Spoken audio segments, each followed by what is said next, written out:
Welcome to ரெக்ஸீஸ் kitchen. இன்றைக்கி நம்ம கிச்சனில் இன்ஸ்டன்ட் ஐஸ்கிரீம் ரெசிபி தான் பார்க்க போகிறோம். இந்த ஐஸ்கிரீம் எப்படி செய்ய போகிறது நான் உங்களுக்கு சொல்லிக் கொடுக்க போகிறதெல்லாம் இல்லை. நான் எப்படி இதை ட்ரையல் பார்த்தேன்னு தான் சொல்ல போகிறேன். இதான் எனக்கு ஃபஸ்ட் டைம் ஐஸ்கிரீம் செய்கிறது. நான் டிமார்ட்க்கு போயிருந்தப்போ அங்கே இந்த ஐஸ்கிரீம் மிக்ஸ் பார்த்தேன். நிறைய ஃப்ளேவரில் இருந்தது. சரி, நம்ம எல்லாத்துக்கும் பிடிச்சது வெனிலா ஃப்ளேவர் அப்படின்னு சொல்லிட்டு அந்த இன்ஸ்டன்ட் ஐஸ்கிரீம் மிக்ஸை வாங்கிட்டு வந்து வீட்டில் நம்ம பண்ணி பார்ப்போம். ஸோ அதை பண்ணிவிட்டு நம்ம வீடியோவாக எடுத்து போடலாம் அப்படின்னு தான் பண்ணேன். ஸோ இதை நான் உங்களுக்கு டீச் பண்ணுற வீடியோ இல்லை, இது நான் ஐஸ்கிரீம் செய்ய லேர்ன் பண்ணிக்கிட்ட வீடியோ. ஸோ அந்த வீடியோவை பாருங்கள். பிடிச்சிருந்தால் லைக் பண்ணுங்கள். ரெக்ஸீஸ் கிச்சனை மறக்காமல் சப்ஸ்கிரைப் பண்ணுங்கள். வாங்க நான் எப்படி ஐஸ்கிரீம் செஞ்சேன் அப்படின்னு வீடியோவில் பார்க்கலாம். ஃபஸ்ட்டு நல்ல திக்கான பால், அதாவது க்ரீமி மில்க் ஆரோக்கியா பால் தான் 1/2 லிட்டர் எடுத்து காய்ச்சறதுக்காக அடுப்பில் வச்சுருந்தேன். இதான் அந்த குவாலிட்டி ஐஸ்கிரீம் மிக்ஸு. பால் காய்ச்சும் போதே அதை அதில் மிக்ஸை வந்து போட்டுறணும் அப்படின்ற இன்ஸ்ட்ரக்ஷன்ஸ் கொடுத்துருந்தாங்க. நான் அந்த பாக்ஸ்க்கு பின்னாடி இந்த இன்ஸ்ட்ரக்ஷன்ஸ் வச்சு தான் செஞ்சேன். ஸோ பாலை வச்ச உடனே ஒரு 5 நிமிஷத்துலேயே அந்த இன்ஸ்டன்ட் மிக்ஸ் ஐஸ்கிரீமை இதில் மிக்ஸ் பண்ணிட்டேன். நம்ம இதை கைவிடாமல் தொடர்ந்து கிளறிக்கிட்டே இருக்கணும். அப்போ தான் கட்டி கட்டியாக ஆகாமல் இருக்கும். நான் அதை கிளறும்போது சரி பால் நல்லா கொதித்த உடனே கெட்டி ஆயிரும் அப்படின்னு நினச்சி நானும் ரொம்ப நேரமாக கிளறிக்கிட்டே இருந்தேன்.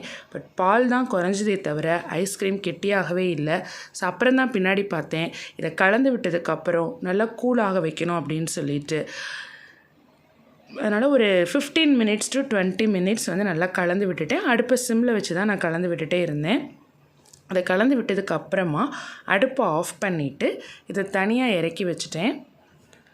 ஆறுனத்துக்கு அப்புறம் திரும்பவும் மிக்ஸ் பண்ணி கொஞ்சம் திக்காக இருந்தது.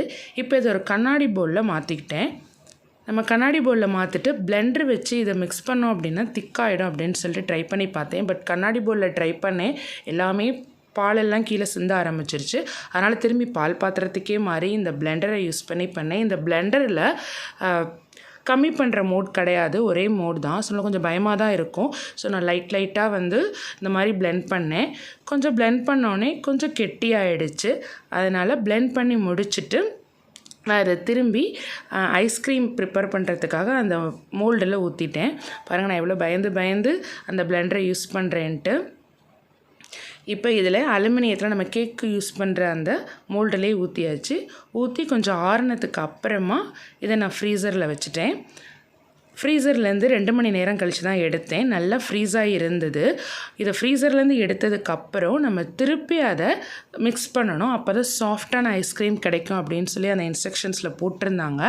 அதனால் நான் இந்த பாத்திரத்துலேருந்து திரும்பி கண்ணாடி பவுலுக்கு ட்ரான்ஸ்ஃபர் பண்ணேன். இதை ட்ரான்ஸ்ஃபர் பண்ணிவிட்டு நம்ம திரும்பி பிளெண்டர் யூஸ் பண்ணலான்னு நினச்சேன். ஆனால் பயமாக இருந்தது, அதனால் நான் பிளெண்டர் யூஸ் பண்ணவே இல்லை.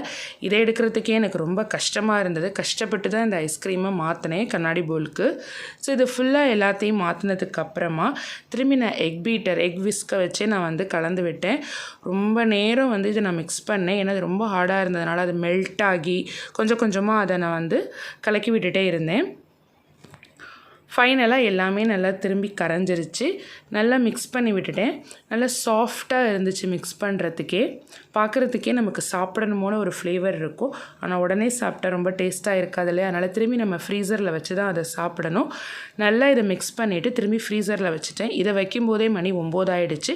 அதனால் நெக்ஸ்ட் டே தான் நான் எடுத்து பார்த்தேன். நல்லா ஃப்ரீஸாக இருந்தது. நம்மகிட்ட ஐஸ்கிரீம் ஸ்கூப் இல்லாததுனால கரண்டி வச்சு தான் இதை எடுத்தேன். ரொம்ப கஷ்டப்பட்டு எடுத்தேன். ஏன்னா கரண்டி வந்து ரொம்ப மெல்லிஸாக இருக்கும். இது கொஞ்சம் ஹார்டாக இருந்ததுனால கொஞ்சம் கஷ்டப்பட்டு தான் ஐஸ்கிரீம் எடுத்தேன். அழகான வந்துருச்சு. பாருங்கள் எவ்வளோ கஷ்டப்பட வேண்டியதாக இருக்குன்னு. ஸ்கூப்பர் தான் நமக்கு ஈஸியாக வந்துடும். பட் இதில் கொஞ்சம் கஷ்டமாக இருந்தது. இதை எடுத்து நான் அழகாக ஒரு கண்ணாடி பவுலில் மாற்றிட்டேன். சில மாற்றினதுக்கப்புறம் இதை கொஞ்சம் டெக்கரேட் பண்ணால் அழகாக இருக்குமேன்னு சொல்லிட்டு இதுக்கு மேலே கொஞ்சமாக நான் ஹெர்ஷீஸ் சிரப் ஊற்றிக்கிட்டேன். வெனிலா ஃப்ளேவரும் நல்லாயிருக்கும். அதோட இன்னும் கொஞ்சம் ஸ்வீட் மிக்ஸ் பண்ணோம்னா சூப்பராக இருக்கும் இல்லையா? அதனால் ஹெர்ஷீஸ் மிக்ஸ் பண்ணிட்டேன். சாப்பிட்டு பார்த்தேன், டேஸ்ட் ரொம்ப சூப்பராக இருந்துச்சு. இதோட மீதியும் நான் வந்து அன்றைக்கி ஃபுல்லாக வச்சு சாப்பிட்டோம். நீங்களும் முடிஞ்சிச்சுன்னா ட்ரை பண்ணி பாருங்கள். இதில் நிறைய ஃப்ளேவர்ஸ் இருக்குது. ஸ்ட்ராபெரி இருக்குது, பாதாம் இருக்குது, நிறைய ஃப்ளேவர்ஸ் இருக்குது. உங்களுக்கு பிடிச்சிருந்தா ட்ரை பண்ணி பாருங்கள். தேங்க்ஸ் ஃபார் வாட்சிங் திஸ் வீடியோ. ரெக்ஸீஸ் கிச்சனை மறக்காமல் சப்ஸ்கிரைப் பண்ணுங்கள்.